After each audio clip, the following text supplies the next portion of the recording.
What's going on, gamers and gamettes? You know who I am, you know what I do, and you know who I do it for, and it's most certainly for you. Welcome to yet another episode of The Checkup, where I, your host, Dr. Rectangle, give you all of your gaming information, news, and opinion, post-haste. And without further ado, Injustice 2 is on the horizon, less than 2 weeks away from launch, and everybody's wanting to know what are my thoughts, because they know that I'm a connoisseur of Midway and NRS games. I mean, after all, I was there for some of the worst of times. Mortal Kombat, Deadly Alliance, all the way to Armageddon, all the way to what we have now with Mortal Kombat 9 and Mortal Kombat 10, and Injustice. Now, Injustice 2 is not a sequel to MKX, even though a lot of people are wanting balance changes already before the game even comes out. But look, dudes, I was way back when, even when I had to bust this out and body people over here on the home console Super Nintendo. I've been mopping fools in Mortal Kombat for quite some time, so believe me, my opinion is no better than yours. I'm just letting you guys know that I have some sort of grounds to know what I'm talking about. Now, Injustice 2. Some people are saying, well, we saw your video on Marvel vs. Capcom Infinite and their DLC practices. What do you have to say about NRS? Oh, I'm displeased. I'm quite upset. Now, what you may be saying is, well, okay, tell us more. As you may have seen, I'm going to put it up here on the screen right about now, they've already announced that they're going to have 9 characters, even though they announced that a few months ago they will have 9 characters for DLC, but they didn't tell you who. Well, the first 3 have been announced, and they are as follows: Starfire, Jason Todd's Red Hood, and of course, Sub-Zero. Now I need you to look at my face. Like zoom on in, come on, bring it in, don't worry, I don't bite. Well, I might bite NRS Studios, but that's not the point. Look at me. Look at my face. I hate guest characters. They piss me off. They get under my skin. Because that is a well-deserved spot that could have gone to anybody who was really deserving. Anybody who could have really helped either the lore, helped a fan base out, done anything. But the spot just goes to some chucklefuck who just so happens to already have popularity. And I understand people are going to say for that very reason is why guest characters are a necessary evil. It helps the game sell. Mortal Kombat had not only 1, not only 2, but half of its combat packs featuring guest characters. You got your 8 DLC characters, and who did you get with them? Jason, Alien, Predator, and Leatherface. Don't know why Leatherface, but hey, Leatherface. In the original Mortal Kombat 9, what did you get? Freddy Krueger. Kratos. Although Kratos wasn't even tournament viable, he wasn't even tournament ready because he was only a console exclusive, so we'll kind of put that one on the back burner. But if we're talking about DLC and DLC only, Freddy Krueger. And in the first Injustice, you had, simply put, Scorpion. Now, I could live with just one character as a guest character. Freddy? Okay, one guest character. Oh, Scorpion? One guest character. Things that I can live with. However, when half of your combat packs were guest characters in Mortal Kombat X, let me tell you something. That's something that legitimately pissed me off, especially when you already had more than enough Mortal Kombat characters in the actual story, some of which even already had default movesets, and they don't get any play at all. I'm talking about Baraka, I'm talking about Rain, and I'm talking about Sindel. And if you want to push the envelope even further, well, that's only 3 characters. Could you have added more? Let's talk about characters that already had models in the story mode. Serena and Lee May. But they didn't get any sort of love or any sort of appreciation at all, now did they? Now, it's always glad to see Tanya making her rounds in Mortal Kombat X. So, I understand that guest characters are going to happen, but you can see why they are upsetting.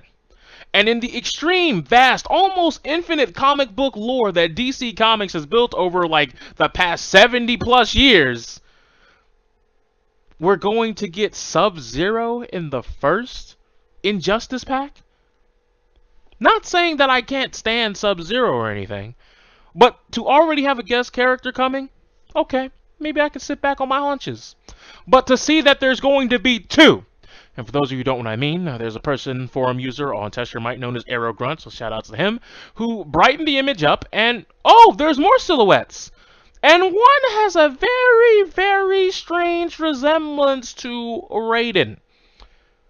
So we're going to have 2 guest characters, both from the Mortal Kombat spectrum. Now, I know that they're probably setting this up for a Mortal Kombat DC2. I kind of shudder, given my memories of the first one and how unfond of that game I truly am. But even pushing that on the backside and on the back burner, look at me. Yes, zoom in and look at me again. As much as I hate guest characters, and the fact that we're getting 2, and the fact that characters like Beast Boy, or even characters who were in the predecessing game, the original Injustice Gods Among Us, aren't going to make a return, does it make me salty? Yeah. But at the same time, this is a great progression. And what do I mean by progression? What I mean by progression is, like, if someone served me diarrhea, but someone said, nah, fam, I can't do that to you. I'm not going to serve you diarrhea. I'm just going to serve you a food that you don't like. Hey, look, man, it's edible. It's something I can eat. I may not like it, but it is definitely a progression to someone just smearing diarrhea on my plate.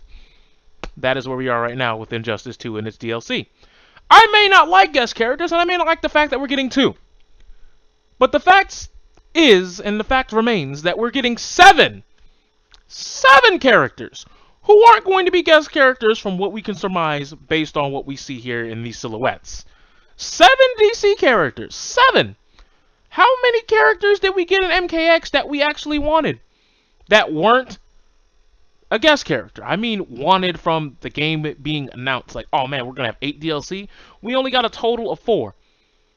I mean, some of you will say, oh no, you got 7 there too because of Triborg, but they were not fully fleshed out characters. They were only coming to fruition due to the fact of the variation system.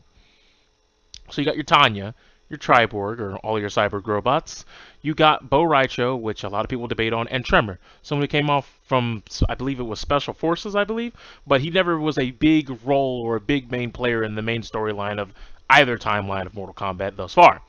So, pushing, once again, all that to the side and to the left. This is a progression. The fact that we're going to get 7 characters who are potentially going to actually bring some of those DC comics and some of those lesser known to light. Give them a fan base. Maybe we'll get some Static Shock. Maybe we'll get some Black Lightning. I don't know. There's a huge list. There's a cavalcade of characters. We shall see when those fires set. Now, if I come to find out from this picture right here, as you can see, Black Mana is also one of the characters on there. That Black Mana is not only a stage transition, but already has a fully fledged functioning character to some degree in the story mode. Like if he's out there and it says fight Black Manta and he's doing moves, he already has specials and stuff like that, I'm going to get a little bit upset at that because this character should have been finished and should have been right there on the disc. Should have been available from day one. Should have been available from the jump. If this guy has an integral or very important role in the story mode at all, like if he's like a, I guess, one-on-one with the big bad, like he's one of the big henchmen, he's someone that actually has some sort of deep, I guess, meaning or deep influence on the canonical events that are going to be happening in Injustice. Every battle defines you, Injustice 2. Yeah, I'll be a little bit pissed and a little bit upset. The same way that I'm upset that Marvel vs. Capcom Infinite is taking one of the main players, Sigma, and locking him behind a DLC paywall as well. Not gonna lie, that type of stuff gets me salty. Characters that are, oh, you know, fan requests, you know, we didn't work on it all, and are just going to be novelty items for DLC, normally, I can get behind that. I can be like, okay, there'll be DLC, I'll pick and choose the ones I want. But when we get to a juncture where there's characters that are already in the game that are functioning at some point, and then they're not DLC, or they are DLC, but they're clearly on the disc, rustles my jimmies, chaps my ass, makes me want to throw my arcade stick through glass. Kind of mad that rhymed, but we'll get past that at a later date.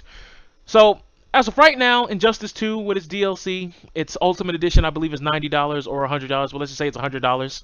So that is, what? $60 for a base game. And you're going to get 9 characters. Those characters cost less than $4 a pop. And given the market price of DLC characters that are $4.99 or $5.99 in some cases, that's actually not a bad deal. So I would say they're priced relatively fairly. You're going to get 9 characters for an extra $30, $30, $40. Alright, I can live with that. Now, at the end of the day, you're going to pick and choose who you want, or you can get the Ultimate Edition. The little skins and the gear, I don't care about that. That's just gobbledygook garbage to me. I probably do not care about that whatsoever. I'm sure they're probably going to be downloadable on the PS4 store, whether you download it or not. So, alas, my thoughts on Injustice 2's pre-release campaign. I'm looking forward to the game. The game looks nice. The game looks like it's going to have some attention to detail that I thought that we wouldn't be able to see in a current gen fighter. We already know that NRS is known for bringing a lot of content to the Threshold that a lot of other companies have not fully integrated into their fighting game systems as of yet.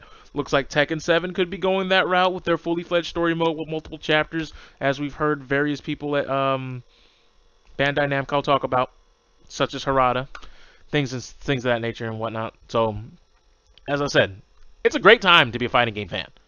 We are at a point now where you're getting like 17 fighting games a year, and like 8 of them be like AAA, like full-fledged main staple game releases. So I don't know what else you could want. FGC Nation, you guys are running strong. You guys are getting esport tournaments, improving your prize pools, and you're getting more games to showcase your talent. Like, this is like a win-win-win-win situation. So I'm all about it. So Injustice 2, will I see you? Will every battle define you? Let's find out in about 10, 11 days. And I'll see you all when the fire's set. I've been your boy, Dr. Rectango. Thank you for tuning in to yet another episode of The Checkup.